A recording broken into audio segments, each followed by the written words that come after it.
Shadow Show. Shadow Show. Shadow Show. Shadow Show. Shadow Show.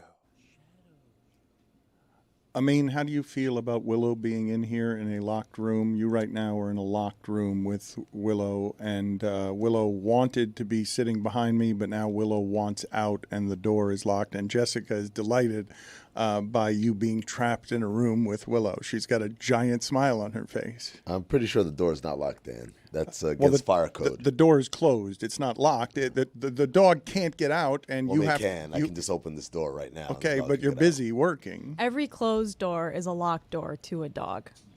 Put it on the poll, please, at Le Batard Show. I mean, that's the point, yeah. Have you seen the dogs that climb up on their hind paws and open the door? I've seen it. Juju Smith-Schuster's dog, too. Put it on the poll at Le Batard Show. Is every closed door a locked door to a dog? Tony, it's nice to hear your voice. Thank you. I heard you in the makeup chair. You are really dreading a baby shower. I think, put it on the poll as well at Le Batard Show. Do all men dread baby showers? Women too. Do all people dread baby showers? We don't say this out loud. What if his family listening, wife listening, whatever? Why She doesn't listen. She doesn't listen. I know, but this is one that will get back to her. You think so? Yeah. Of my dread of the baby shower? Yeah. Have you told her you dread it? No. Okay, so then you can't say it on air. It's been a silent dread of the baby shower, but it's more so the dread of the weekend because I got a lot of stuff to do this weekend. Baby shower is one of them, and I want the baby shower to be like higher on my list. The issue is it's not. It's kind of like third or fourth on the list of things I got to do this weekend. Yeah. You're dreading this weekend. Yeah, it's a long because I'm looking forward to it. So am I. I'm just saying. Because we're going to Chicago. You it's can a long meet up weekend. with us. Joe's on weed. God bless football. Tony's going to be there. I have FOMO. Not for the baby shower, no offense. Well, come. Okay. Nothing's stopping any of you from coming. Just come along. It's far. Lack of money. I mean, Kristen's coming. You can come. Okay. Dan, you coming?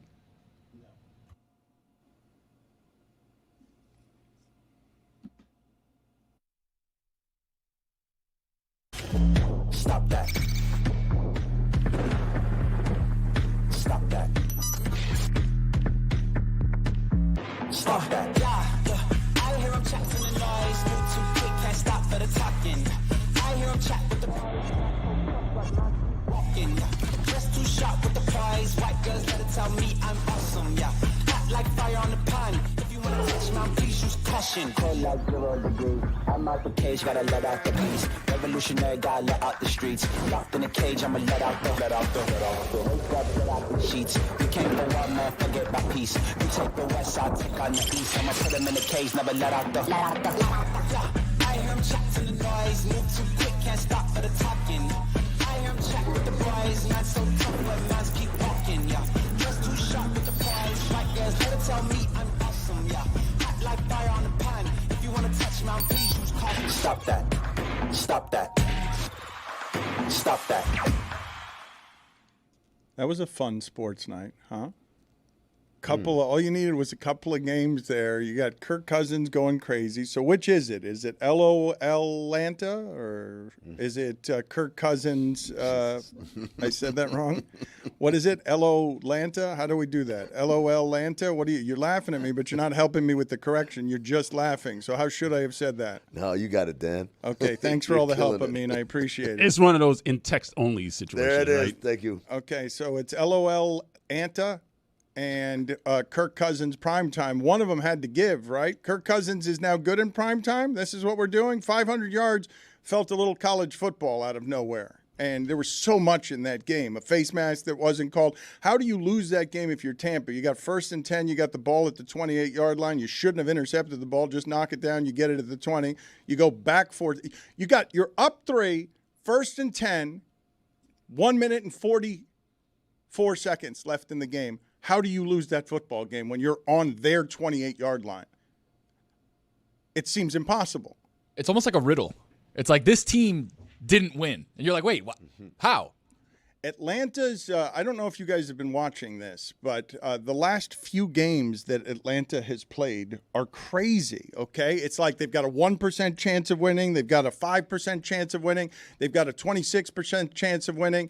And the odds of winning all 3 of those games like they have, like 1 in 8,000 for them to win all of those games. And they lost one in there against Kansas City, turning the ball over twice in the red zone. Like, everything they're doing is crazy. And that was the second most interesting game last night, because baseball and what the Mets did, making New York go crazy, was huge fun. Pete Alonso, in the most historic game, Pete Alonso does something no player has ever done in baseball. No, it's never been done before, where you're trailing in the ninth inning of a winner-take-all game and you hit a home run that takes the lead. That's never happened before. I couldn't believe it when I read that stat, that Pete Alonso was doing something that had never been done before. I was anti-baseball until that helmet slam. That was pretty crazy. That was a moment.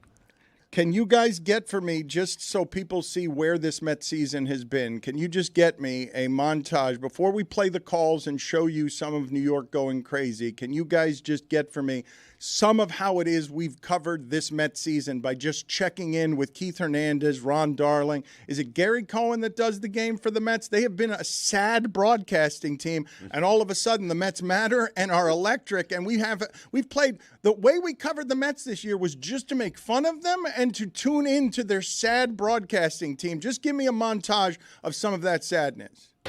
Mets have lost 5 games this year that they led after 8 innings. That is an enormous number. Trying not to make it 6. That's driven to center field. Back goes Bader, going back near the wall. It's out of here. Ketel Marte turns this game around with his second home run of the day. A 2-run shot to center, and the Diamondbacks go in front 5-4. This was a bomb. That's way up the backdrop. A 3-run triple for Mike Yastrzemski makes it 7-2 San Francisco. And the Giants have scored 5 times in the 10th. Fastball belt high out over the plate. Just couldn't get there. Boy, oh boy. Feels like the sky's falling. It has felt like that virtually every day for the last month. Good grief. Well, we'll be here when the game starts, and until then, you guys just, get the snacks that you can and try and keep nourished.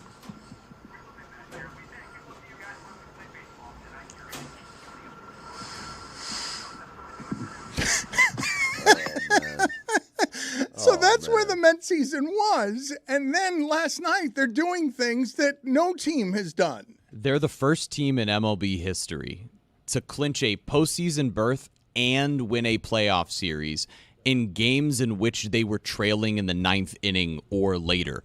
They played 5 games in 4 days and won a playoff series and clinched a playoff berth in that same stretch. This was one of the best weeks in Mets history, for any team. Come on, man.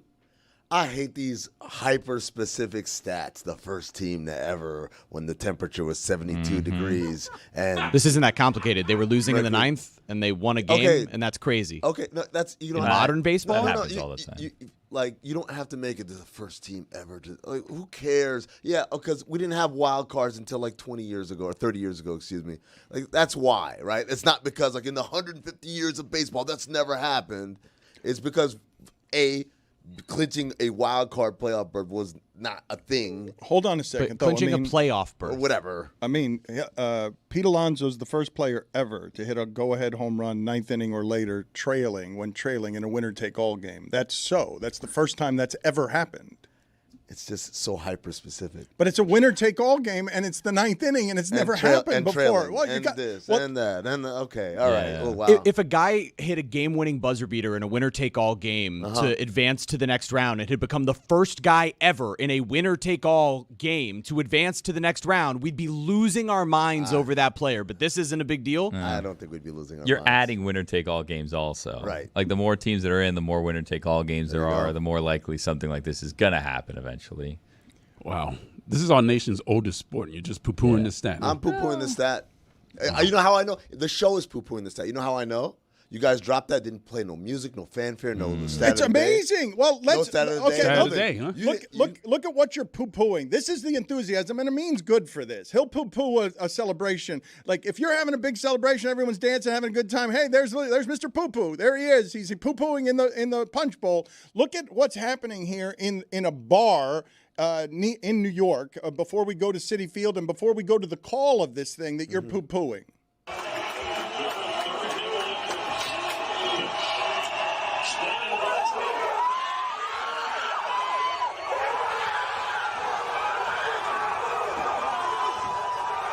I think it's that Amin doesn't care about baseball. I think if anything, this equivalent happened in basketball and we were doing this to him, he would get really mad about it. No, I love that your evidence is a video of drunken New Yorkers. Oh, wow. The drunken New Yorkers overreacted? No, that never happens. You on one. No, not. All right, so let's go to Citi Field, and again, they're not playing at Citi Field, so the Citi Field is full of people, which is striking in New York to see it happen. Not quite full. Is that what you're going to object to? Go ahead and play this.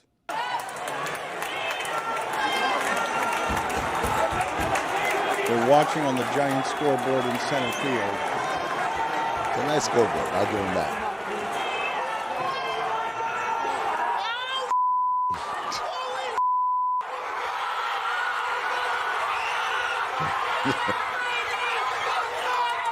Is it that you don't like to see New Yorkers happy? Is that what it is? I love that we bleeped out, oh shit, but then he yells, mother bleeper! Like, we're just going to let that one rock, number one. Number two, this is like when Jeremy said they're holding up babies. And that was awesome, too. Yeah, just a note, the game was not played in Citi Field, so it was full of people watching a game on the Jumbotron that was being played in Milwaukee. Did I say that incorrectly? No, That's no, what I it was just trying to no, say. we just said It we were was in a road Citi rally, Field. Dano. Yeah.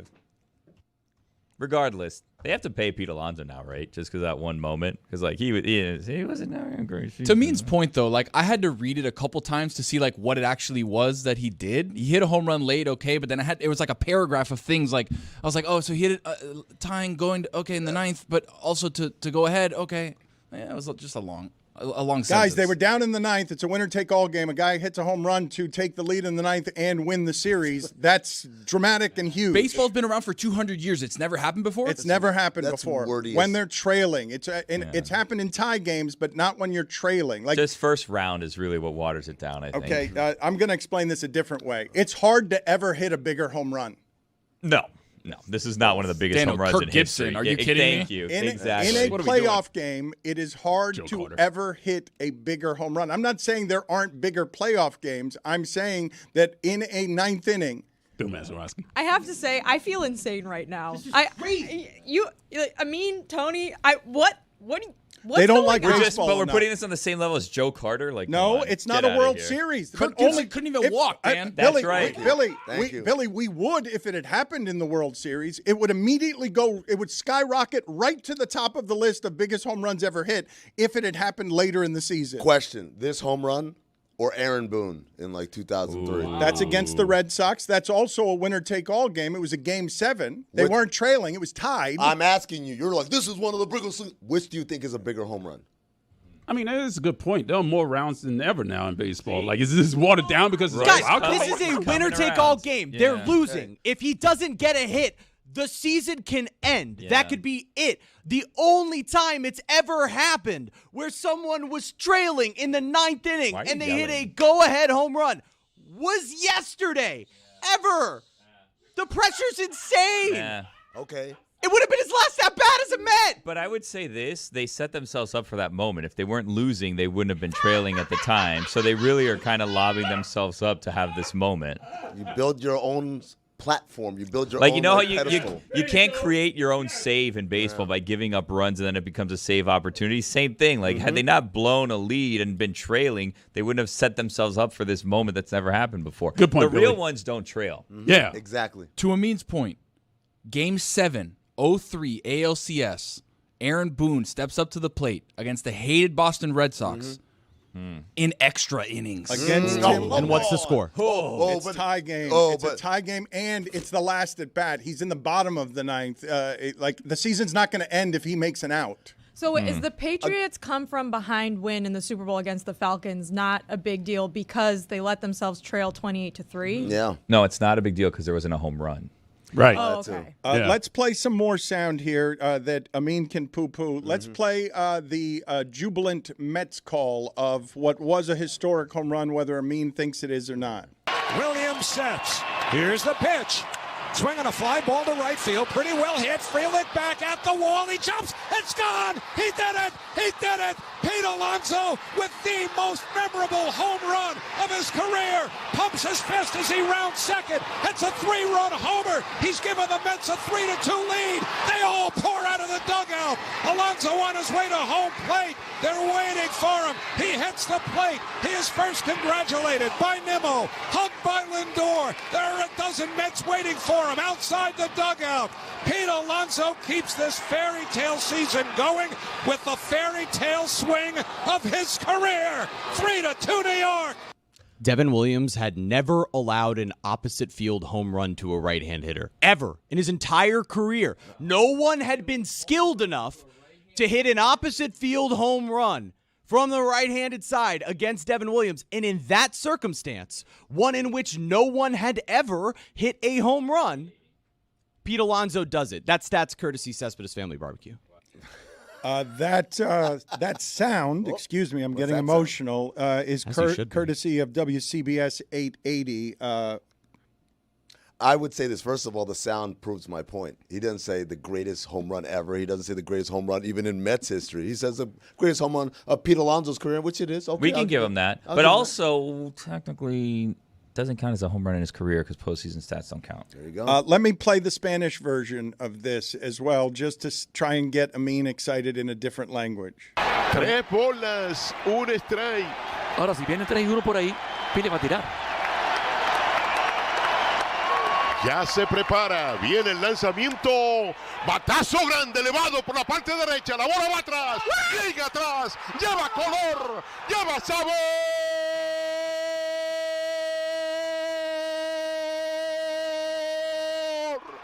¡Home run!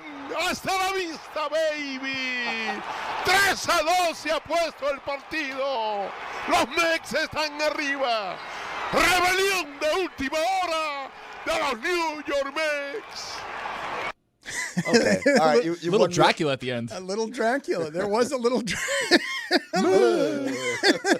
Let's play the whole thing again because a soccer game broke out. A goal was scored in the middle. This is courtesy of ESPN 1050. But yeah, for some reason, he wanted to suck your blood at the end. 3 bolas, 1 strike. Ahora, si viene 3-1 por ahí, Pile va a tirar. Ya se prepara, viene el lanzamiento, batazo grande, elevado por la parte derecha, la bola va atrás, llega atrás, lleva color, lleva sabor.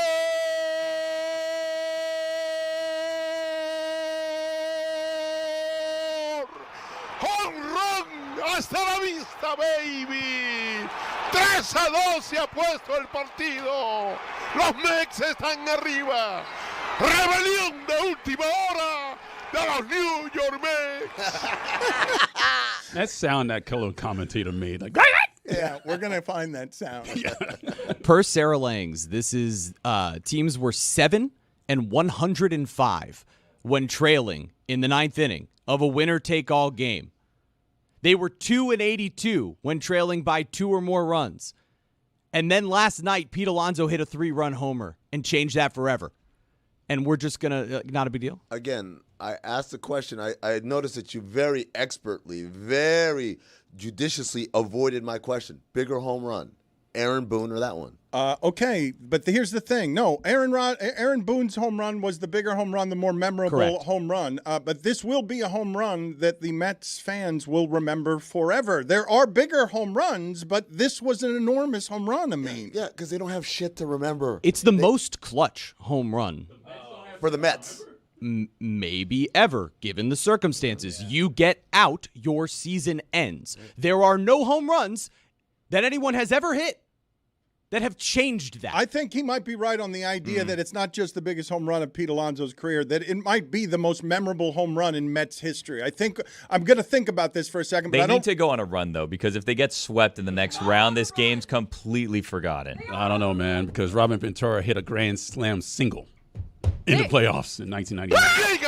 They also are on a run right now because the White Sox became the losingest team in MLB history and exercised the demons of the New York Mets. We revisited and that. Grimace. And maybe they didn't, actually. And also though. Pete Alonso has a lucky pumpkin, I read.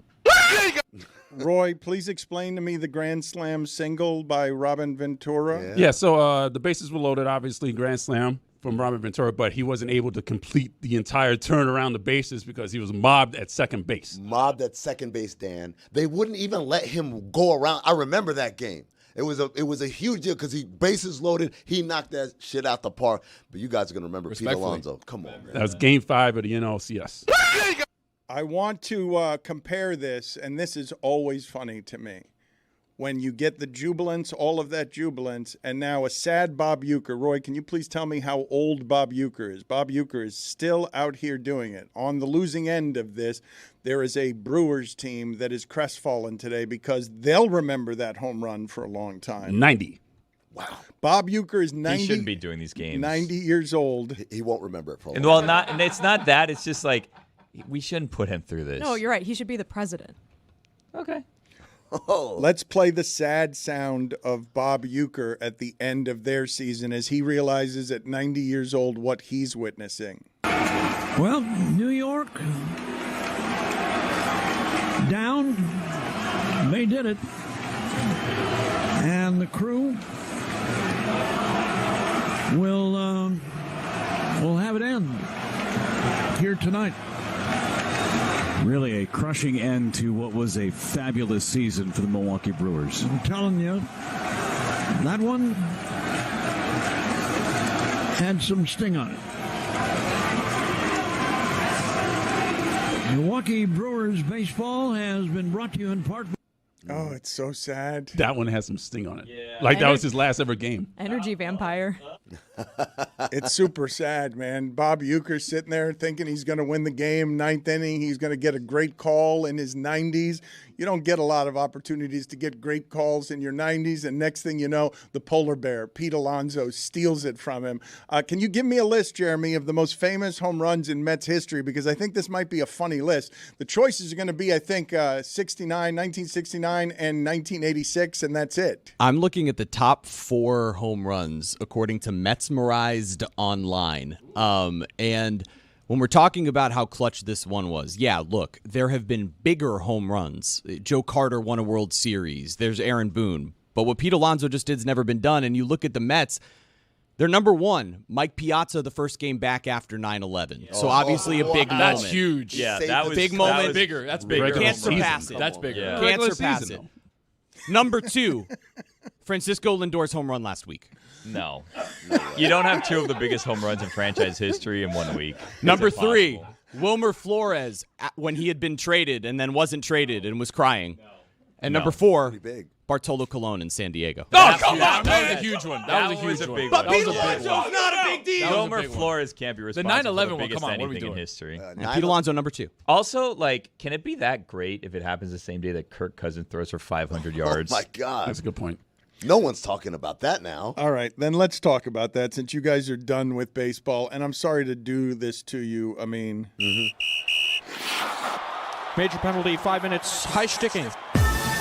Whoa! Wow. You're going to have to What did he leave do? because it was a great sports moment, and there's no reason to ruin the sports moment by wanting to talk about Kirk Cousins. My only regret is that you didn't push that button like 10 minutes ago. Wow. So I could have missed this boring-ass conversation. Huh. Oh, my God.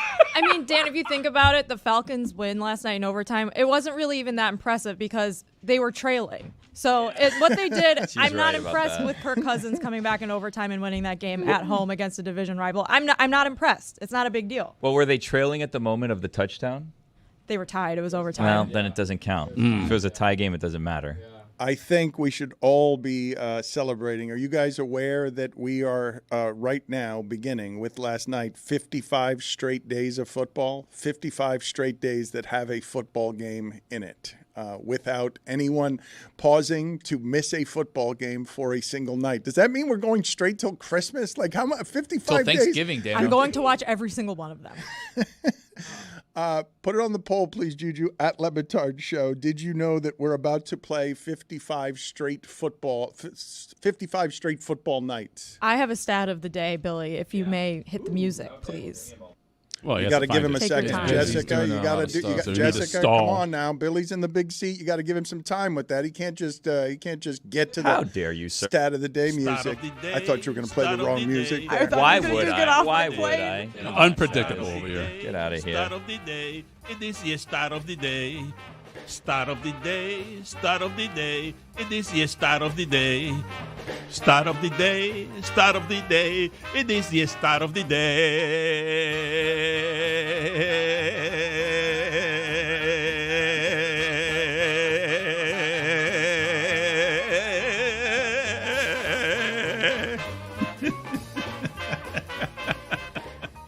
Stat of the day from Doug Farrar on Twitter. Kirk Cousins' 509 passing yards is tied for 10th in NFL history for the most in a single game. Little bonus trivia, if you can name who he is tied with 509 passing yards in a single game in NFL history. I'll guess Dan Fouts. No. Warren Moon. Norm Van Brocklin. Marino. So Norm Van Brocklin has the record with 554 yards in a game in 1951, but he is not the 10th place tie with Kirk Cousins. Norm. That would be Vince Ferragamo of the Los Angeles Rams, who had 509 yards in 1982. Are you familiar with Ferragamo? He's a bit of a sex symbol during his time. That name worked for him. He brought in the quarterback position as rock star with a name that people can laugh at many years later because he wasn't actually that good. Yeah. He wasn't that good. He's in the history books, Dan. No, but he was was tied for 10th in whatever that was. Vince Ferragamo did not have a great career, but he had a memorable name and he had a he memorable was very good look. looking. Yes, very good looking man. I mean, so is Joe Namath. Wow. Can you imagine him now? Vince Ferragamo Yes, playing he's for the LA still alive. Rams? Yeah, he's Jimmy Garoppolo. Oh. It's the same thing. He wasn't a very good quarterback. I can't believe that he is that high on that list. There's a lot of good names on this list. He's a Hall of Famer. The Italian-American Sports Hall of Fame, but a Hall of Famer nonetheless. Hell yeah.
Something that we didn't talk about yesterday, and this is my fault. I'm not sure exactly how it is that we didn't have time to get to this yesterday.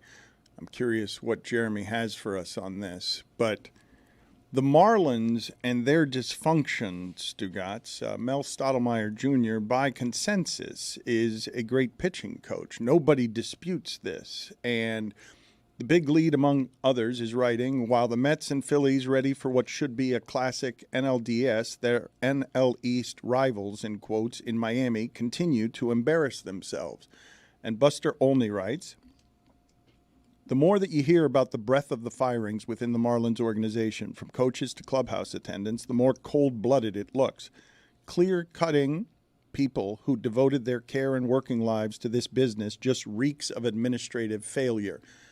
After winning the Manager of the Year, Skip Schumacher, and I know nobody nationally cares about this team, but it's a special level of dysfunction and decades of it.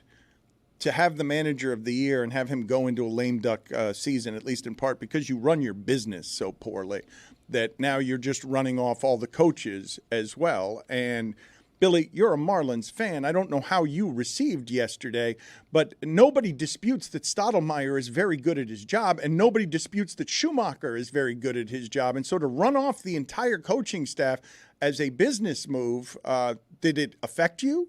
Well, I think the Skip thing was different in that I think Skip spoke to them prior to the season, and they kind of came to this conclusion together, like, let's see how this goes. But it seemed like the writing was on the wall for Skip very early on. Again, the God is writing on a Babylonian wall. Again, this is happening. The writing is on the wall for Skip Schumacher. But what about the rest of the coaches? This was it was a bit surprising that Stottlemyre was let go, no? Him, yes, because he survived the previous managerial change because, as you were saying, he was viewed as one of the best pitching coaches in all of baseball. So, I mean, when there is new administrations coming in, they will bring in their new coaches. It's just interesting to see that they are not even giving the new administration the option of him or not. So I don't know. I mean, I don't know what their plan is, but it was described, the day before as a bloodbath is coming. So it seemed inevitable that there was going to be mass changes. I just don't know. It's hard to see the direction right now. Are you numb to it? Somewhat, yeah. Like once you let the manager of the year, defending manager of the year, just kind of walk away, and then you get rid of the best pitching coach in baseball, who's had incredible success, by the way. Like he has a great resume of what he's done just down here. It's not like he's done this on other teams. He's done it here. He has a Cy Young to his credit, right? So yeah, let's see who they bring in, but it's not like what are they building around right now? You know what I mean? Like it's just another rebuild again. Mel is one of the best pitching coaches in baseball. His father was as well, and the pitching staff has nothing but the most amazing things to say about him as he turned guys like Ryan Weathers and Jesus Luzardo from disappointments who were high draft picks and had great stuff into legitimately good starting pitchers. The question on Mel that I haven't heard answered yet in the reporting, and maybe I'll try to find those answers, is was this a situation where they let him walk because he wanted to, or they dismissed him? Because Mel had flirted with leaving before, and Skip essentially convinced him to stay. Now that this was going to be another manager, another group of coaches, did he want to leave? They have continued discussions with John Jay and Luis Urieta, who is going to be interviewed for the managerial position. Danny Alvarez reported that this morning. But, this is another Tony, you like how he said slate. that, huh? You like how had Jeremy cheap went. pop. Jeremy, Look, man, I'm capable. It's important.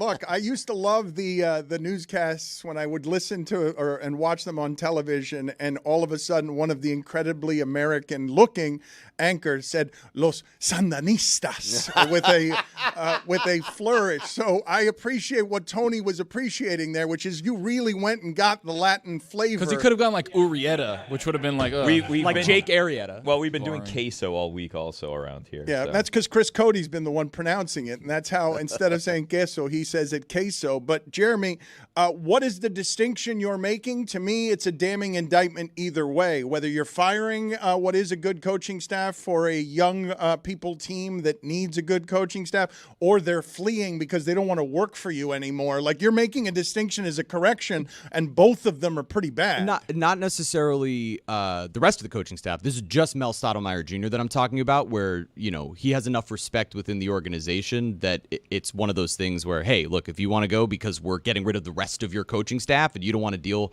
with a whole brand new group, feel free. Go find another program, another franchise that will appreciate what it is that you're doing. And I think that's a mistake. Like one way or another, whether they fired him or whether they let him walk, they should have been begging to keep him. That's a major mistake.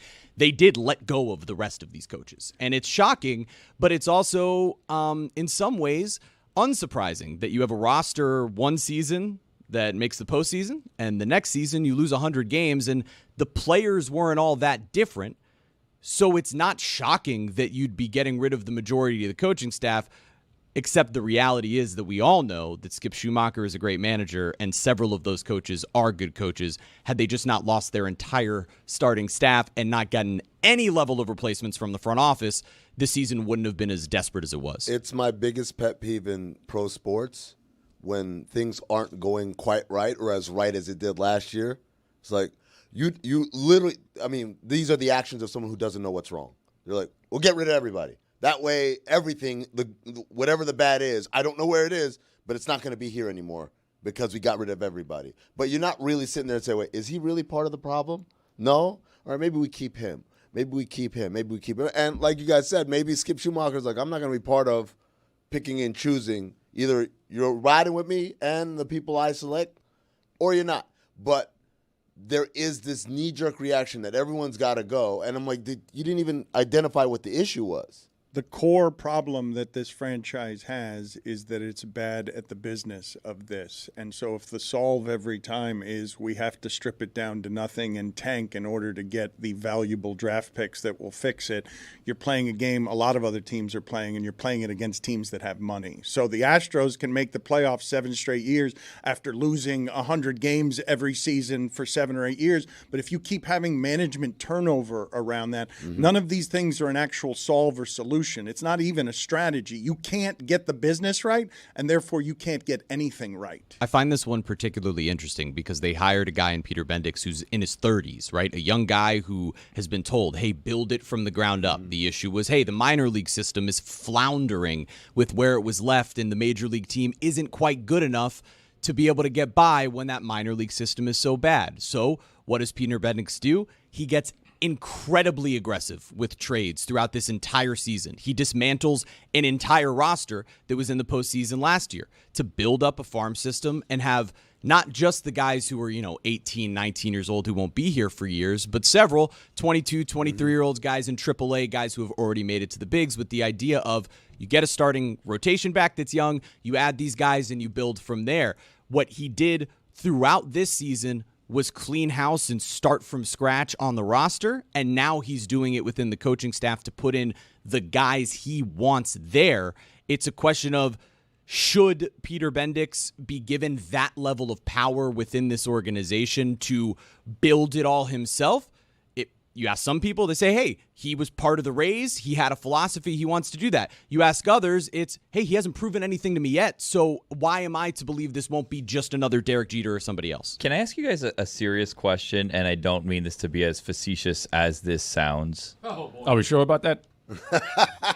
Inter Miami won some serving dish trophy supporters cup thing, and no one in this town seems to care at all about that. And it could just be my circles. No one's talking about the fact that you have the greatest soccer player of all time playing for your team. He comes back, he scores multiple goals in multiple games. They just win a trophy that they've never won Shield before. Trophy. That looks like a serving dish, yes or no? Look at the picture. A huge turnaround, and Messi, when he came back, had 2 goals in 4 minutes. And 0 people in this town, at least in the circles that I'm talking about, and we work in sports, have any interest in just this whatsoever. Fuentes. No one's talking about this at all. So they won the equivalent of the President's Trophy. Yes, exactly. They won the Biden Cup, the soccer Biden Cup. They won the Supporters Shield Trophy. The thing that I believe might be happening with Billy, I don't know, because you're more likely than anyone but Tony to be in these circles.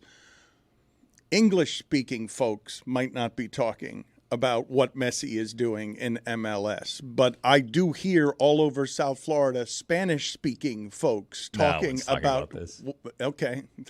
How many Spanish-speaking folks and just Spanish-speaking folks are you around? I live in Westchester. Yeah, I would think. All of them. Okay. Well, how many? You have the greatest soccer player of all time playing for your hometown team, and you'd think this would be a big deal, like the Heat Big Three. Oh my gosh, look, we have greatness here that we're witnessing, and there's just, am I wrong? You don't talk to your neighbors. Is though, there do a you? buzz? Well, one side, the other side, no. But there's, I don't feel a buzz around that. Do you guys feel a buzz? Am I wrong about this entirely? Aren't they 4 points away from being the greatest team in MLS history? I don't know because no one's talking about that. Like, again. if you're 4 points away, wouldn't everyone be excited about this? Hold on, are they 4 points away on a Tuesday when the weather is 75 degrees and there's only 13 minutes left in the hour? Is it one of those? It's stoppage time. Yeah. Okay. All To right. be fair, I don't know what the Supporters Shield trophy is. Can you get me some information on the Supporters it's the Shield best team trophy? in the league, most points. It's like regular season, the best regular season team essentially is what they won. Does Inter Miami have like a Magnum PI night or something? Like, why should I care?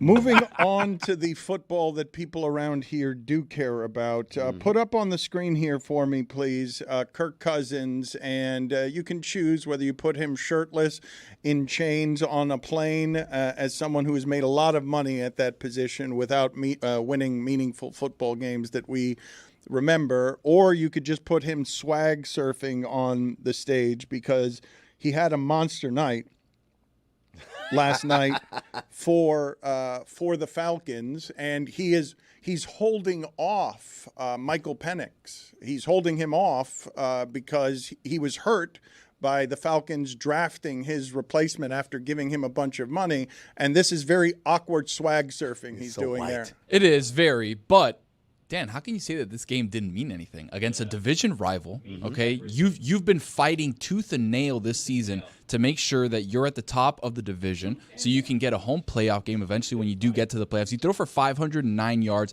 The odds completely stacked against you.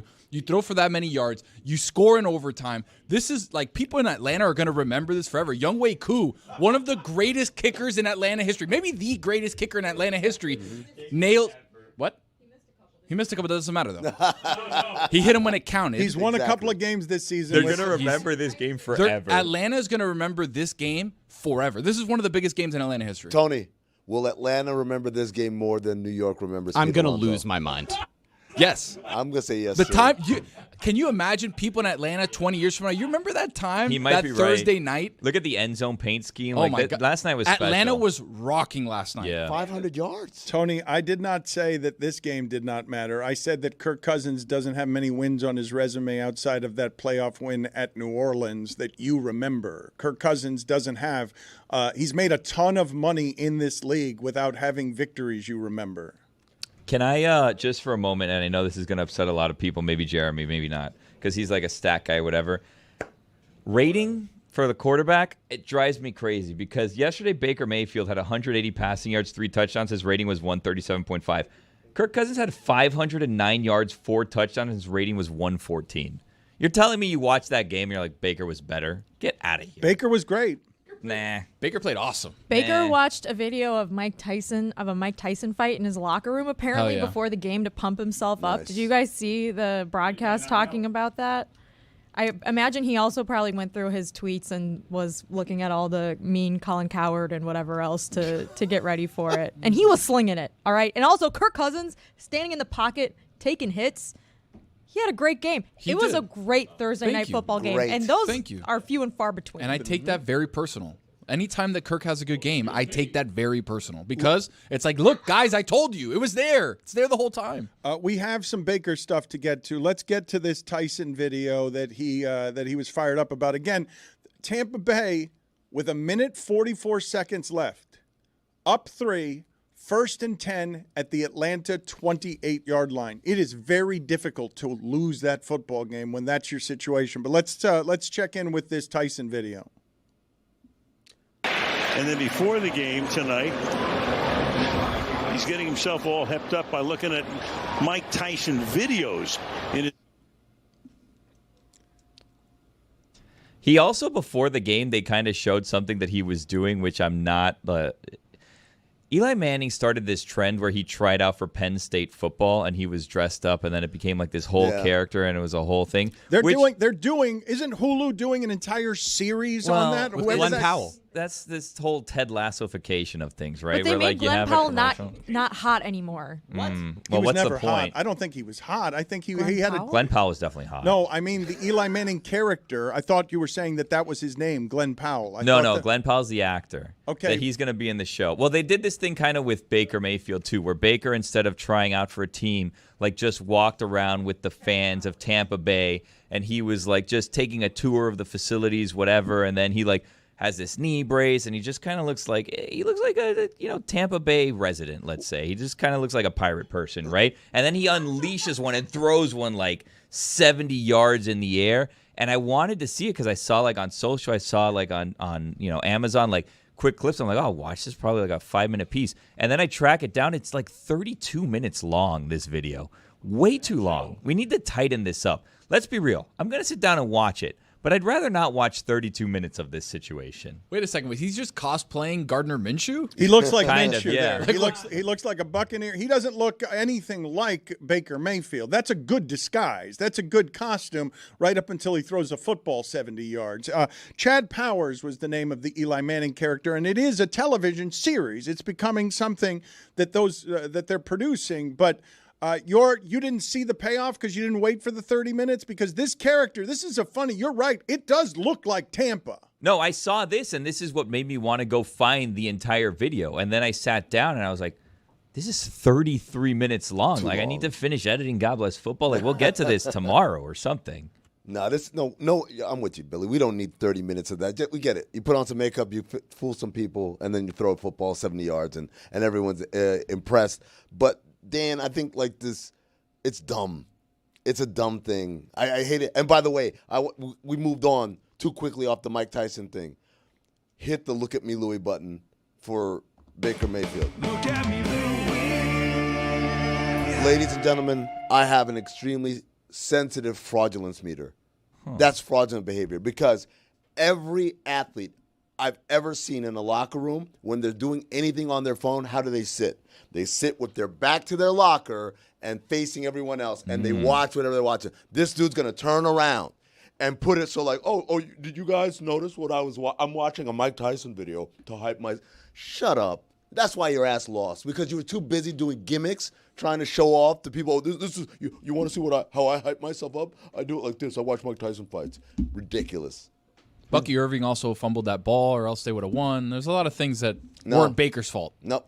Him watching that video. This Baker video of him dressed up, I'm assuming this happened like in the off season, right? And they just kind of like banked this and waited because like this takes a long time. Like he should be a lot busier during football season than to be, getting put up in makeup for 3 hours and then going and doing a tour for like another hour and a half, 2 hours. Like this seems like a waste of time. And then if this happened this week, which there's no way this happened this week, but if this happened this week, you kind of start wondering where his priorities are at, right? Just because they lost. If they won, it's like, this is perfect. Look at this guy, how he manages his time. They had the game won. Yeah. And yet...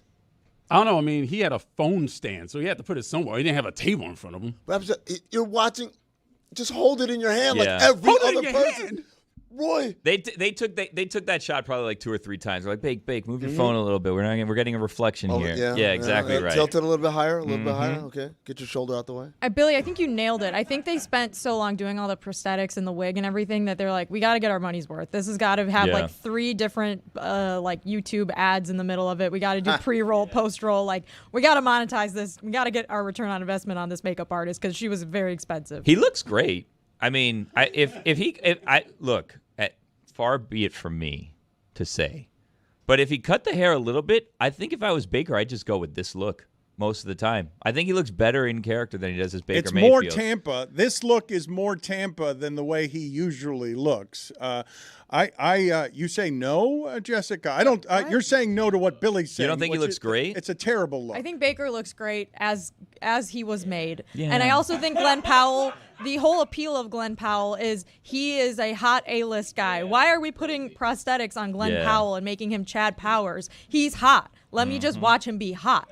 That's why I saw Twisters in theater, because he's just hot. It's to make people believe that he's a great actor, right? Take that shirt off. Let me see them abs. Mm-hmm. No, do that workout routine from the movie with Sydney. You know what I mean? Where he's on the beach and he's doing that thing where he's doing like the push-ups and then he's like doing like this move. You know what I'm talking about? You know that move where you do the push-up and then you bring the leg up while you're holding yourself up? We want to see that from old Glenny. Exactly. You know what I mean? Is that a crunch? What is that? It's an that you're oblique. doing Yeah, there? it's an oblique. It's very hard to do. Yeah. You're doing basically like a plank, and then you're like also bringing your leg up and touching your elbow. Oh, and he's doing that on the beach in sand while the waves are hitting him.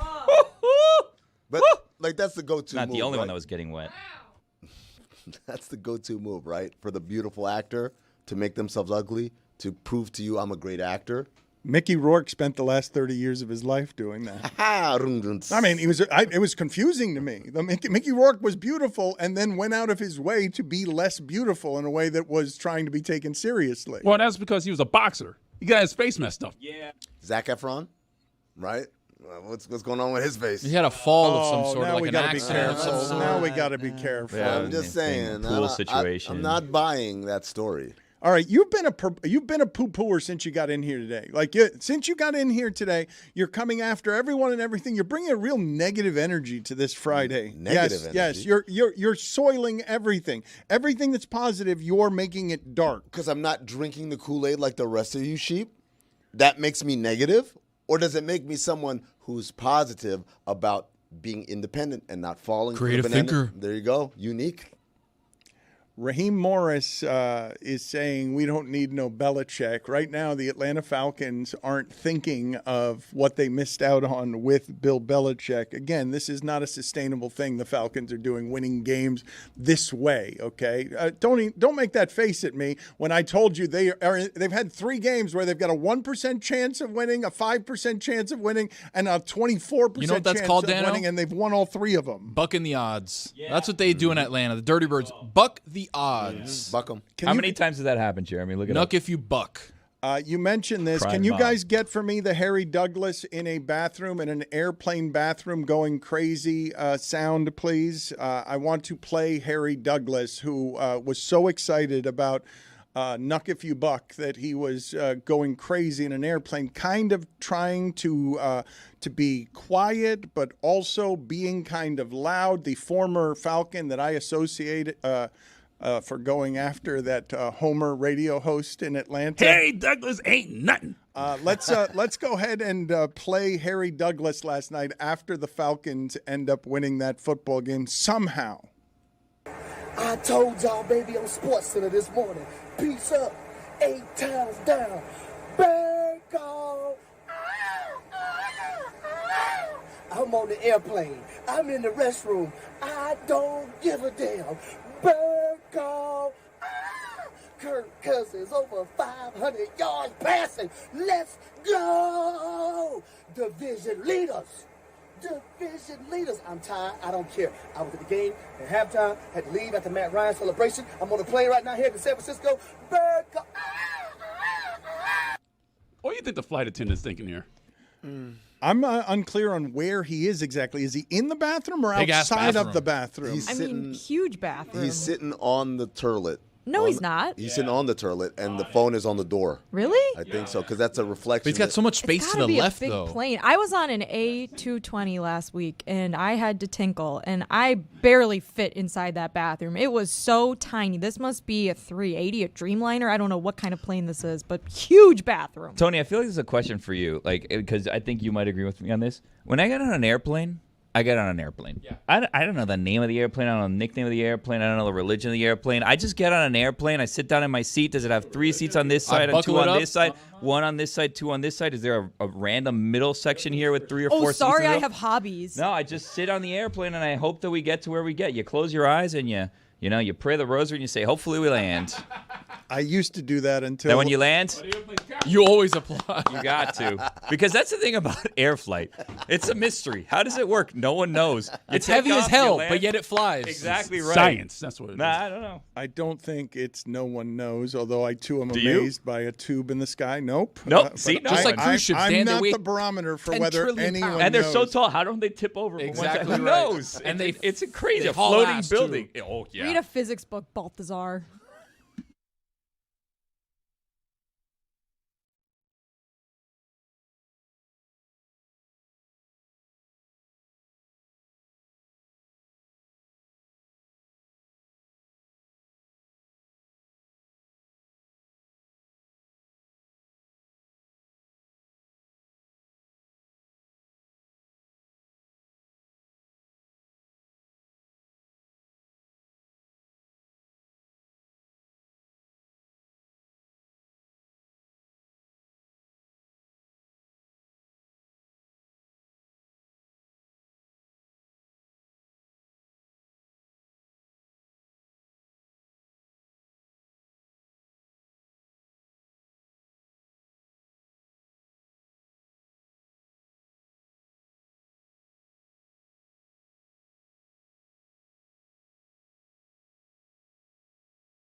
I and we are very proud of what Billy and Stugotz are doing with God Bless Football. It is a brand that has a lot of fun and covers football differently than mostly everybody who's covering football. You've got Stugotz and you've got the internationally ranked 4th everywhere in the world football insider, the Duke, Billy Gill.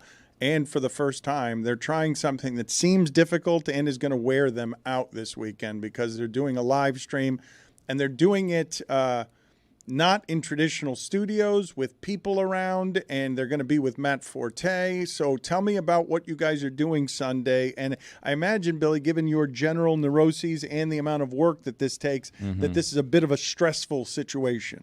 It's gonna be fun. We're gonna have fun this Sunday. Come check us out. Joe's on Weed in Chicago, 12 o'clock Central Time, 1 o'clock Eastern Time. If you're gonna follow during along the games on YouTube, during the 1 o'clock Eastern slate of games, and also Chicago's playing at the same time. They're playing against the Panthers, a big one out there. What kind of surprises Chicago. do you have for people who tune in on video? They wouldn't be we surprised. have legends, Dan. I can't say anything. We can say one thing. We have a legend showing up at Joe's on Weed. Matt Forte. Yeah, Dan said Matt Forte is going to be there already. That's what I'm saying. Was he the legend? Yeah. Okay. But it could have been like other legends. Well, it's not as you know Matt Forte is going to be there, but then I say legend, then you're like, oh, who could be there? Yeah, it's but like Matt Forte. don't. Hold on a second. Hold on. Now people are going to expect Jay Cutler. Hold on. We do promos better than anyone. Guys, we're not promising you people that are not going to be there. Let's just clear that up right now. Legend, we're not though. going to say, hey, we're going to do this and then not do it. A legend will be there, Matt Forte. But we're going to not add an S on that because if another legend doesn't appear, then you're not. But if sitting Rex around, Grossman shows up, you're going to let him in, right? Oh, yeah. If anyone shows up, you're going to be let in. Give a mic, too. Yeah. When you guys say 21 and older. a legend, If anyone it sounds like you're saying alleged, and I would allege the Bears don't have a lot of legends. Stugotz is alleged going to show up. Does that work? Yes, that Does does that work. Also, by the way, a big weekend because I believe there's also an MMA hangout that's going to be happening the day before. That's right. And I believe that you can still go watch the MMA, possibly. So we've got UFC 307. We've got Alex Bejeda versus Khalil Roundtree in a banger of a main card. Salt Lake City, which has had some really good cards. There's still tickets available. And you know what I use to get tickets, boys? Game Time. Oh, Game Time. The cool thing about Game Time is you can look on the app, right, and then pick a seat, and then it'll show you the exact view of where you're. How do they do it? How do they do that? What technology do they have that I can sit in the seat and then see my view from said seat? It's incredible. It's called cameras. AI. I think it's AI. If You're I right. don't know what it is, I just say AI. That's you guys do that, right? I like that. What is that? AI. Download the Game Time app, create an account, and use code DAN for 20% off, $20 off your first purchase. Terms apply. Download the Game Time app today. What time is it? Game time. Game Time, thank you. UFC 307 MMA Hangout starting at 10. We're also kind of be watching two things. We got Miami Cal at 10:30, late kick for the boys. Plus, we got MMA Hangout starting at 10. A banger of a main event, Khalil Roundtree versus the champ, Alex Bejeda. Dan, I've got a complaint I'd like to lodge. All week long, we've been promoting this event that Billy and Stugotz are going to be in Chicago. Everyone's excited. It's a great event. I wish I could go. But every time they talk about it, and Matt Forte will be there, Jeremy, in my ear, says a stupid, lazy Forte pun. Every single, and it's a different one every time, but it's always such and such is not their forte. Got a minor penalty, 2 minutes for ruining comedy. Yes, Who was this for? This was me showing restraint. I'm just doing it. No, in you do ear. this to all of us. You're in all our ears, and it's unpleasant. All the Fair, puns, all right. on air, off air, it's unpleasant. If I may make a slight correction, Dan, all the Bears have are legends, and all they have are players from 1985. Yeah, I should have said this century. They Sweetness, Dano? The factory line Mike on. Ditka? You're fair enough, Jim Gary McMahon. Fensick. Yes, fair enough. You're right. That The one, fridge? that Berry. one Mike Jeff team. Fisher? Singletary. Yes, that one team. Jeff Fisher. That one team did have legends. Peanut He's Tillman? right about Jeff Fisher. Legends was their forte. What? You can't give that to yourself. Stop doing that Can't shit, give that man. to himself. Unbelievable how loose you are with that thing, and you only use it for your jokes. It's Super Bowl Shuffle. we're supposed to Legendary. be careful with that thing. I wanted to get to a couple of things with you guys because political bumper stickers are on my mind. I don't understand ever and will never understand people who do that. It's like, what are we doing? I was in traffic the other day, and I look over, and it doesn't matter who you're voting for. It doesn't matter who the person is. At the end of the day, the election's going to be over. They're either going to not get the post or they're going to get the post, and then you're going to sit there with a loser on the back of your car or winner, but still it's like, oh, okay, now the election's over. Let me go sit there with a razor blade and like scratch this thing. Dan, have you ever tried to take a bumper sticker out of a car? Yeah, it's off impossible. Of it. You got to scrape it off. It's not impossible, but it's annoying. Dude, I saw this was maybe especially in the heat of South Florida. Maybe like 8 or 9 years ago. Especially with Dan's custom paint job. Maybe 8 or 9 years ago, but I saw a Dole Kemp bumper sticker, and I was like, "Come on, guy, give it up." He hasn't been able to take it off for 40 years. It That's was the weathered. It was all gray. Like it started out as being blue and red. Which, by the way, brings me to another thing. We gotta have a new rule. You got to color code this shit. You cannot do blue and red, and I'm supposed to guess which side you are. All the posters, all the bumper stickers. If you're one party, be red. If you're the other party, be blue. Let me just know. But they do have that. No, they don't. It's the majority color, though. If it's more blue, you know who you voted for. No, I'm telling you, man. At least in Arizona, around my house, because you got like city trying to trick comptroller, you. and I'm like, and I try to guess from the buzzwords that they have there. It's like strong family values.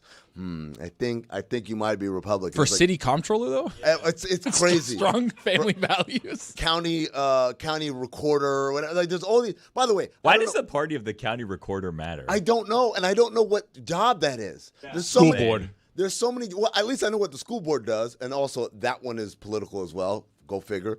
But so many of these positions, what do you do? Why am I asked to pick who should be the next person who does like this thing that I have no idea what it is? Now imagine city recorder, but a bumper sticker on like a Nissan, and you're like, well, what's the point of this? You're a dork. You have a political bumper sticker, you're a dork. That probably Sorry. is the city recorder with that bumper sticker. family member. No, they have it wrapped probably. It's just that guy. It was Jack Kemp's car that I was behind that had the Dole Kemp sticker. He's still holding on. Put it on the poll, please, Juju. All of these. If you have a political bumper sticker, are you a dork?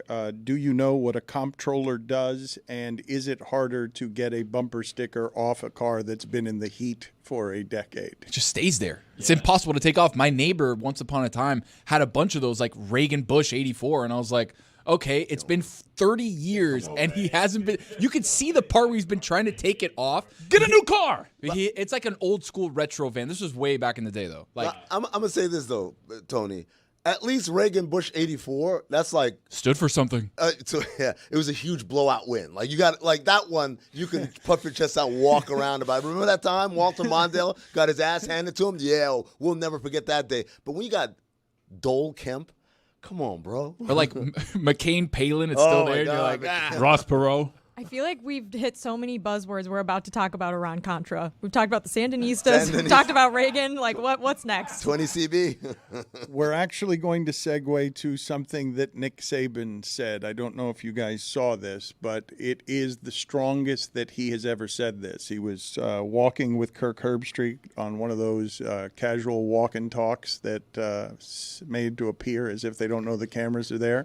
And one of the things that he said is that if he had gotten Drew Brees and Drew Brees had passed the physical, that he would have remained happy in Miami. And a lot of people know that. He has said that part before. What he hasn't said before is that Brees was ready to go and failed the physical. And this is what he said of the doctor. He said the doctor didn't know his ass from a handful of sand. I think that was Danny Cannell's dad, I believe, was the doctor. Can you guys look that up? Because I haven't heard that expression before.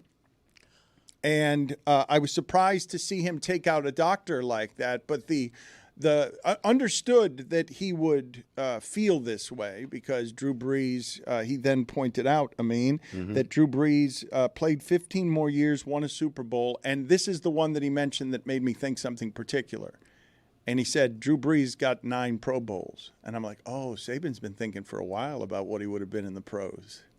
Saban's been thinking about that one for a minute because he failed in the pros and he had to go back to college. And the reason he failed is because he didn't get Drew Brees. They were 9-7. But when he mentioned the number of Pro Bowls that Brees had, it made me know, oh, that dude's actually been thinking about the fact that he never succeeded in the pros the way that he wanted to. What kind of pull did Nick Saban have? Because if he felt that way about the doctor, maybe you have a little pull to overrule him in this situation. I don't think you can overrule a failed physical, can you? Although he did say he went to see Dr. James Andrews where the surgery was and that Andrews cleared him. I don't think a coach can overrule a physical, though. I was just surprised to see him take out the doctor that way. You don't typically see that. You always technically, yes, Dan, some people could be like, to hell with the physical, we're doing it anyway.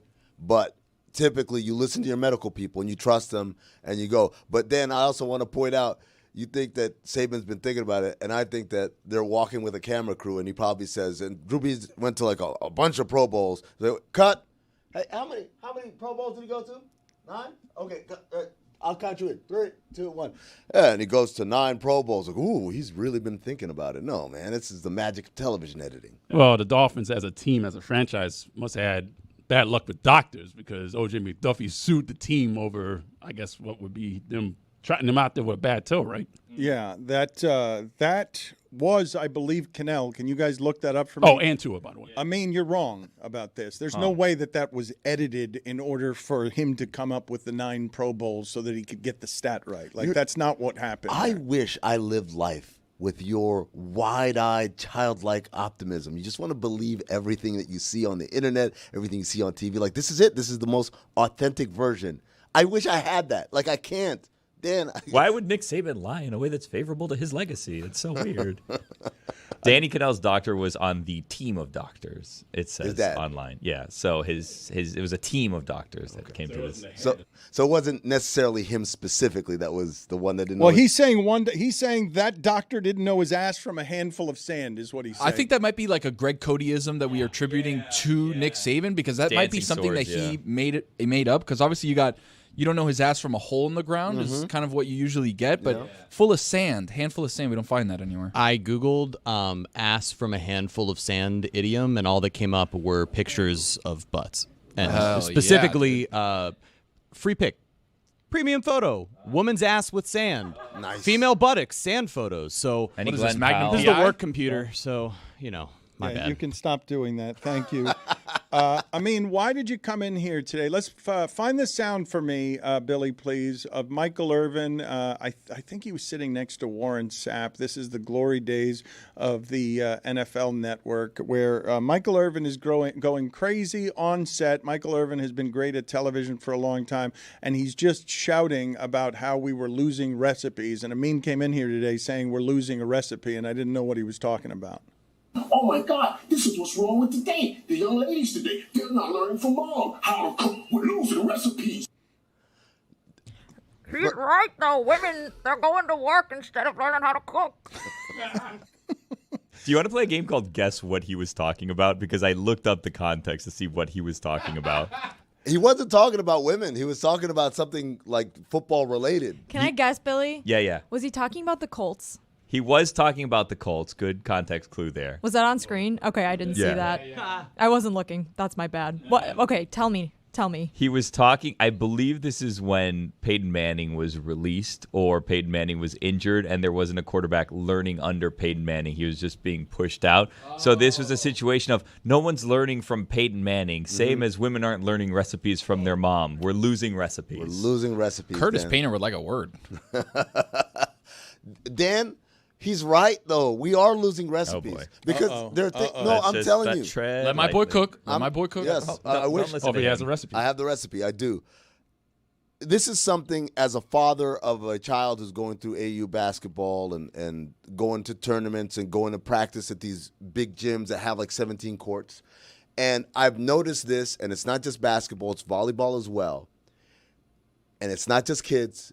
Some of these are young adults as well. Dan, you played pickup ball. Tony, you played pickup. We've all played pickup ball at some point in our lives. There's multiple courts. You're shooting, the shot bricks, it goes long rebound into another court where a game is going on. What do? Oh, my bad. You yell, ball, ball. And so that no one's running and trips over this ball, gets your ball, gets it back, we're all back. I'm sorry for cussing. When I fucking tell you. You didn't have to cuss. You could have avoided it. You don't apologize for the cussing before you've done the cussing. Just don't do the cussing. I'm letting the people know what they have the kids in the car, put the earmuffs. Well, you didn't give up what? You think they tossed their kids out the window in those 2 seconds? What are we talking about? Spoiler alert on the cursing. Look, it's not hard. None of them do it. They will literally just let it dribble into the play and just quietly kind of just walk over. Sometimes they don't even come. The volleyball people are the worst because they practice spikes. It goes there. They don't even try to retrieve it. Forget about yelling ball. They don't even try to retrieve it. There's just volleyballs running all over the court. And I'm just trying to wonder, what generation didn't learn to yell ball? They hit you with a little help? A little help? Any of that? No? Nothing. Wow. Nothing. That's fascinating because I can tell you which demographic does yell ball, and it's the 70-year-old pickleballers. But I wonder if the 20-year-old pickleballers are yelling ball when the pickleball scoots across the court. I'm guessing no, because that happens also with soccer. Sometimes we get like an indoor soccer. And again, these are adults. I see beards. I see people with like bellies and stuff. Like you guys aren't 20 or 22 or whatever. They're like in their 30s. They don't say ball. And I'm like, what? Like I go crazy. Like I sometimes as a parent sitting on the sideline, when I see the ball, I say ball, and then, hey, man, yell it out next time. I'm talking to people's children now. I'm worried. Whose fault is that, though? It's got to be taught. It's got to be, is it the fault of the generation that should be teaching the next generation how to be polite in that circumstance? That has to be learned. It's not, to shout ball is something that I learned after hearing it from somewhere. That's the thing. You start going to older games where they're like 14 years old and you're playing against guys that are 16, 17, 18, and then you start picking up things that they do. It feels like this generation has just been siloed playing with their same age group. Wow. And nobody's taught them. The older generation hasn't been there to actually be the one giving them the chicken wing, being like, this is how you defend somebody in the post. When the ball goes out to the other court, you say ball. It feels like we lost that. I hate to say this, but you sound like an old man. Don't do that. Don't do that. He's a decent. That's what I hate to say. I hate to say That's what it is. I feel like he hated to say it, Amin. On top of recipes, we've lost decency. I feel like that person should be shunned from society. Not forever, maybe just for like a week. Billy. Like you shun them from society. I wish there was another Australia out there where you could shun people to. You know what I mean? Antarctica. Billy, what you're talking about is Thanos level shunning. Okay, because it's millions of them that are all doing this. It's not like 2 or 3. Can I tell you a moment that I had just last week in which I was dealing with someone who's lost decency, and I almost decided to escalate the situation, but I was talked down from it. And some people might call me a rat in this situation had I followed through, but I chose not to partake in it because I was told that karmically I would not prosper if I did such a thing. Wow. Here's what happened. I have two young children, and as a result, I sometimes benefit from the great little dangling stroller parking thing that you can put on your rearview mirror. So, like, you have, like, the decal, and there's, like, a special spot where you can park. You don't know about this? I have no idea what you're talking about. You guys What don't is know about that? this? Guys, yes, you do. Hold on a second. You know, like, there's stroller parking. There's like that. There's a handicap decal that hangs, like the blue one. Yeah. All right, so there's one when you have like a newborn young children. That's a green one that hangs, and then there are spots that are painted green. Yeah. And this is Where? a thing. That's the Flanagan's? thing. Everywhere. That's a thing. They've disappeared. So you never really benefited. There's like a big moment in like I want to say like early 2000s where they were everywhere.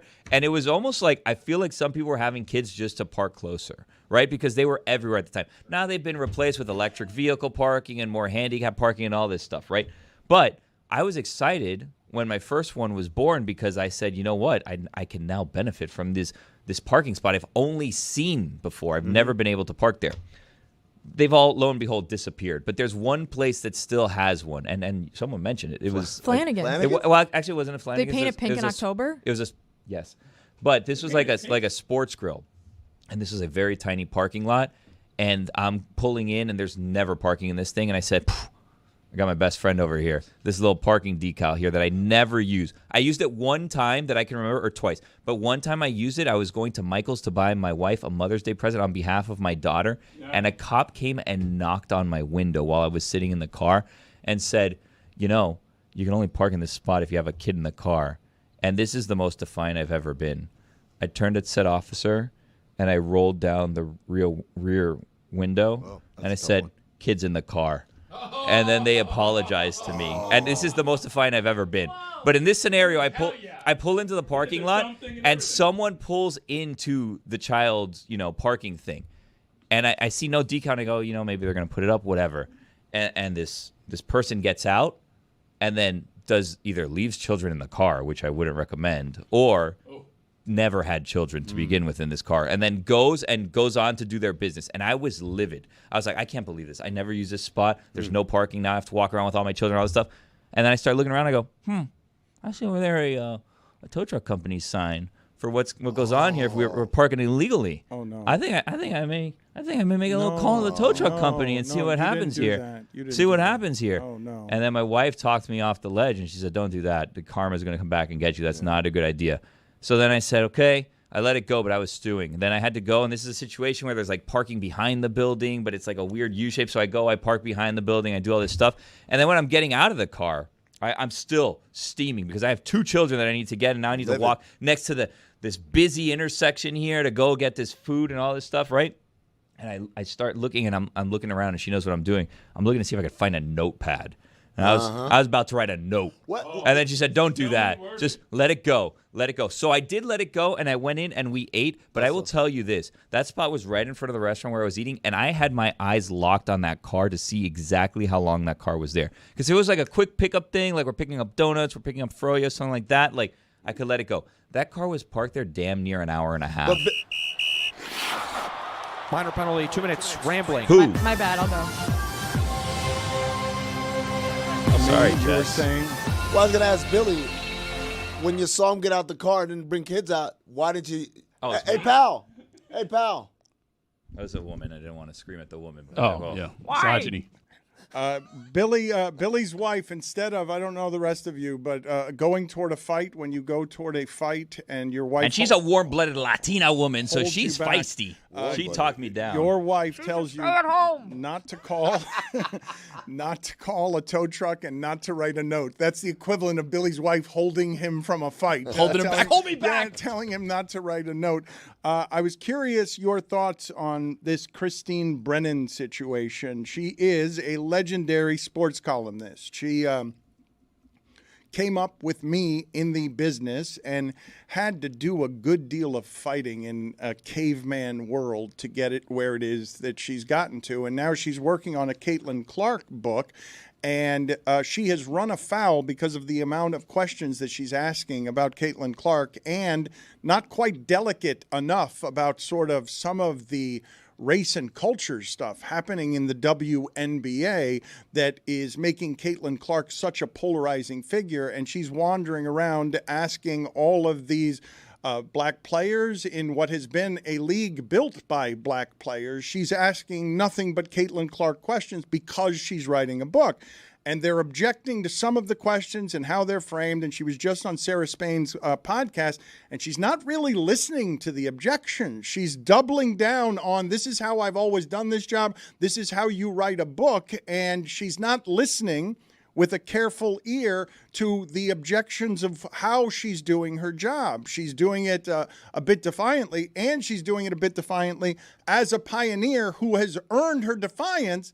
But the game has changed a little bit. I mean, like what's happened here and what she's walking into isn't the world where books have been written before, and she's walking into the center of a culture war.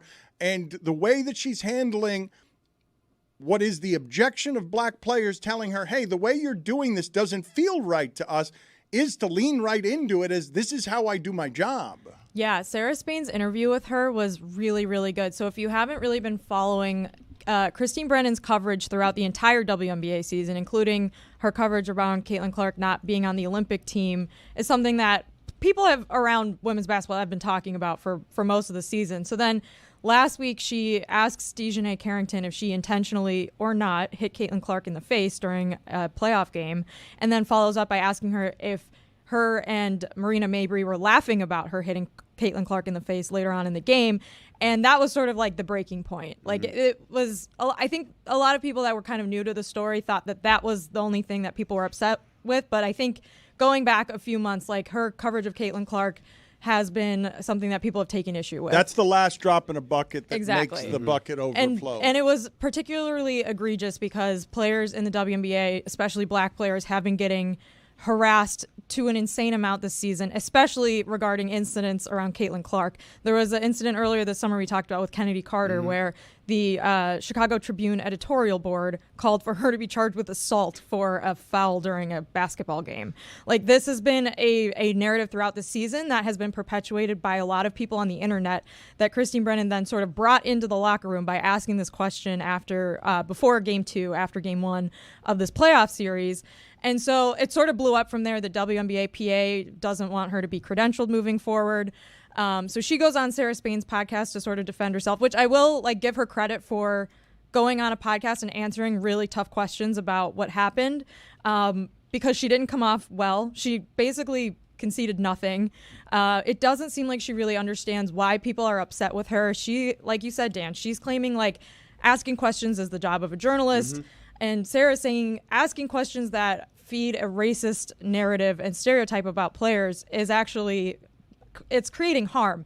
And as we all know, journalists, one of the tenets of journalism is to minimize harm, is to not put people that you're covering in the line of fire and to create more of a problem. Because at this point in the season, most people, the vast majority of people are not watching that play and thinking that was an intentional foul. She meant to hit her in the face. This is just a thing that a lot of trolls are saying that then a reporter is asking and confronting a player about. Well, and I think the important thing to note is it's not just a reporter. It's someone who is writing a book about Caitlin Clark. And so, yes, it is your job to ask tough questions. And sometimes those tough questions are interpreted as, hey, you're putting me in harm's way. Like, hey, I'm just asking a question. But the thing I find objection was it's a lot of leading questions. That's not journalism. A leading question. She's asking questions in a way to get a specific answer. And again, not because she's writing a column, she's writing a book. So she's got a narrative in mind as far as the book she's writing, and she's trying to get the content and the reactions and the stuff so that it fits with what she has in mind. Having said all that, I don't think she should be uncredentialed. And I think there is an element, there's a lot of forces at play here, right? One of them is leading questions. One of them is there are people who are big Caitlin Clark fans, and by fans, air quotes, I mean they just discovered this white wonder and now they are fully charged in just championing this without even being people who watch the game at all. But then there's another thing that's going on, Dan, which is I've noticed as an outsider, there's a sensitivity around the WNBA towards the outside. It's like, well, you're not part of this cool clique who does this. I'm not defending Christine Brennan, but what she's saying when she said, look, I go into NFL locker rooms and I talk to people and I never have these issues, which there is an element of truth to that. Man, y'all seem to be really upset. First Take, I can't believe they talked about it that way. They talk about everything dumb. Welcome to the big time. I think this is the problem though is that people swooping in to cover a player without covering a league are going to have a very different approach than people that cover and understand the league and understand the actual welfare of the players and understand that players this season in particular have received a toxic amount of harassment, not just on the internet but in-person harassment as well. And that's something that if you're covering any player in the league, you should be cognizant of that and not put players in harm's way or continue to perpetuate narratives that aren't true because you saw some tweet on the internet or whatever it was that sparked her to do this. Another thing, I really encourage people to listen to Sarah's podcast because it's really, really good. And it's an hour long and every minute of it was great. She asked her some really tough questions, but was totally fair with her. But Christine Brennan said in this interview with Sarah Spain, it's a free country 4 or 5 times. And I think if you have to say it's a free country 4 or 5 times when you're defending yourself, you've lost the argument. And that was my main takeaway. I never say it's a free country. You've lost.